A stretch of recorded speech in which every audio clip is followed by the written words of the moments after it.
Ah, beautiful Marketville. It's a quaint little town with lots of great shops, offering a wide variety of goods and services. Everything seems to run so smoothly here. Consumers are happy with all of the goods and services available to them, and the prices are great for the quality of products being offered. And speaking of product quality, farmers are able to grow great crops and sell them at a profit. Storekeepers, like a certain lemonade selling robot we both know, are in the same boat. Everywhere you turn, it seems like supply and demand are perfectly matched up. The market seems to be in balance. Life's great in Marketville. But it looks like there are storm clouds on the horizon. Could they be forecasting market failure?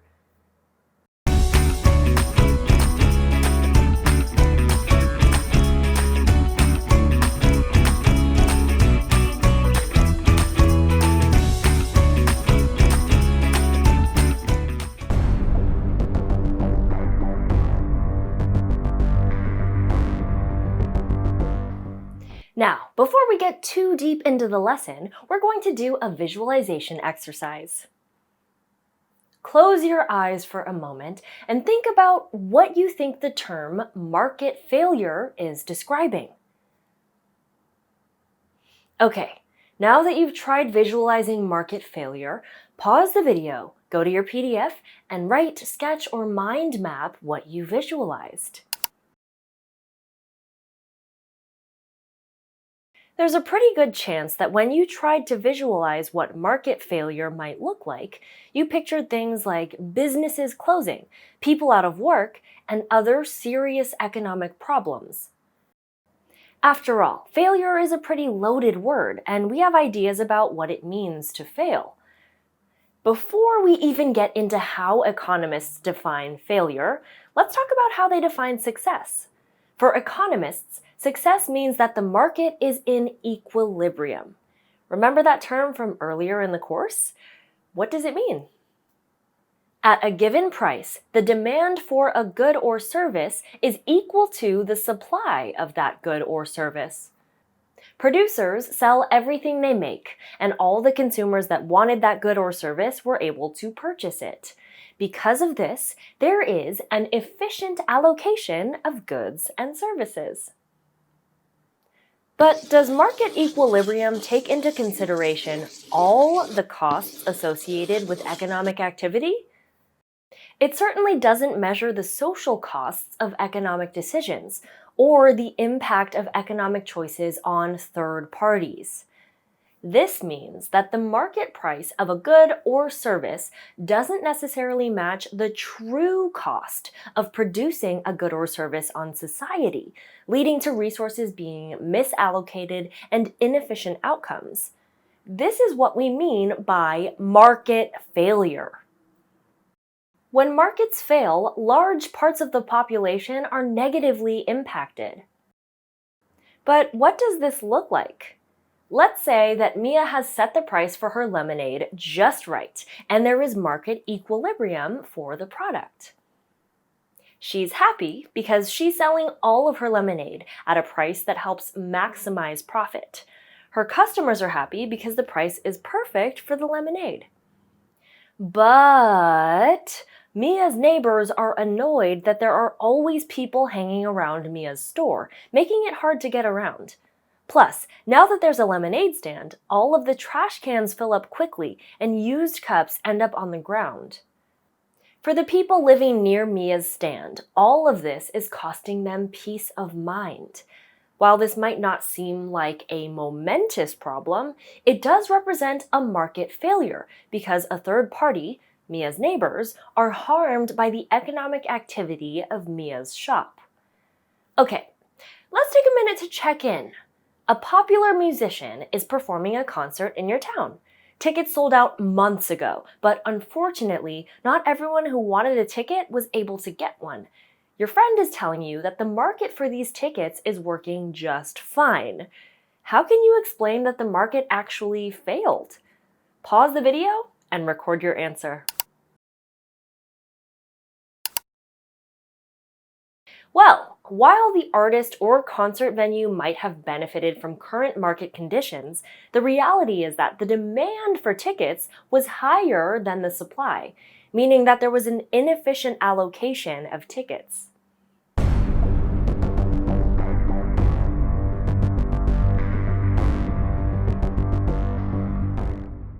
Now, it seems like market failure isn't all that unusual.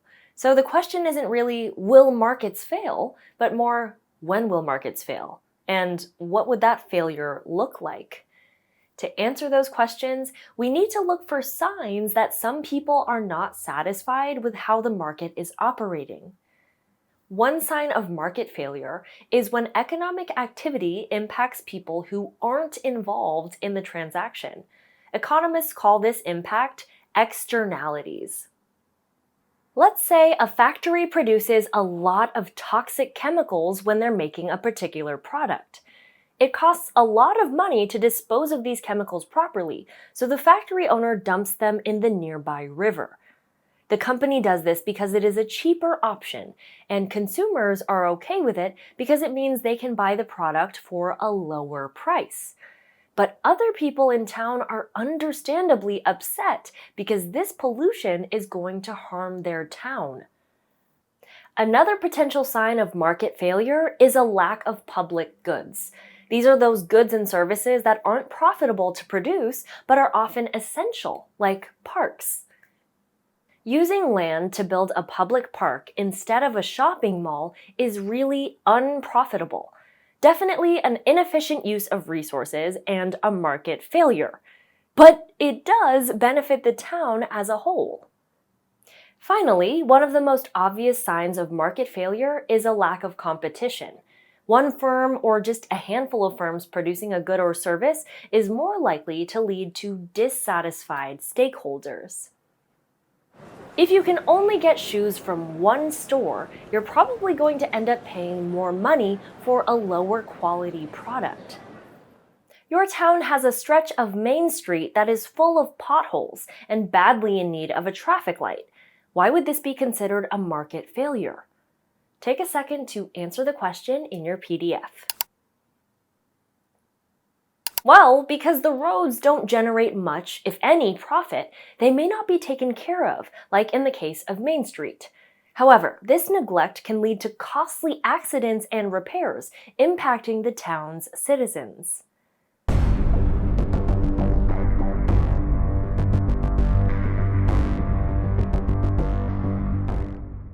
But why should we even study market failures?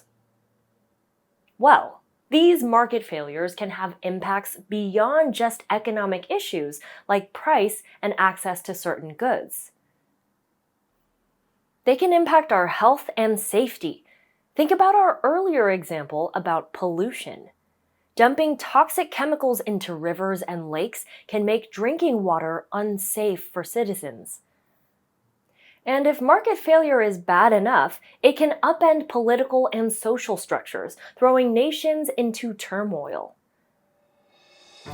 History is rich with revolutions started by people who didn't have access to food.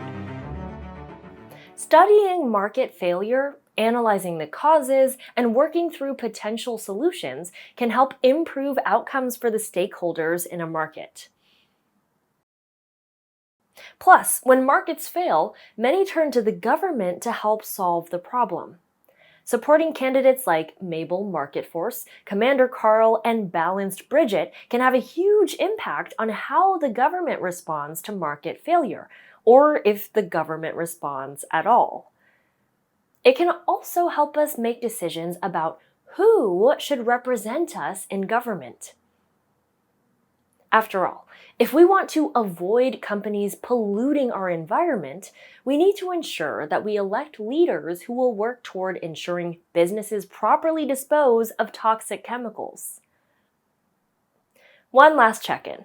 Due to rising costs, a city had to recently close several fire stations and lay off several firefighters. This loss of public goods would be considered a market failure. What are some of the health and economic impacts of this decision? Take a second to answer the question. Well, from a health and safety perspective, this decision increased the risk of buildings burning down and injuries associated with fires. This also increased the risk of people losing homes and businesses to fire. Plus, it probably also increased the cost of insurance for homes and businesses.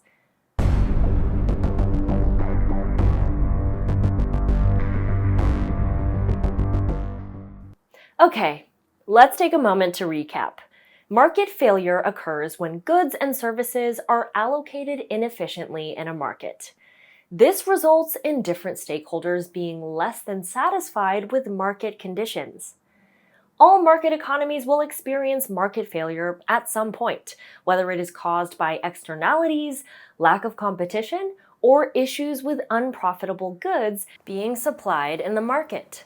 And all of these impact the physical, social, and economic lives of the different stakeholders in the market. Eventually, these stakeholders may look to the government to solve the market failures. And who is making decisions in government impacts if and how the government responds to the market failures. In this unit, we will examine the different types of market failures and how governments may choose to respond to them. But until then, keep investing in yourself, one lesson at a time. See you next time.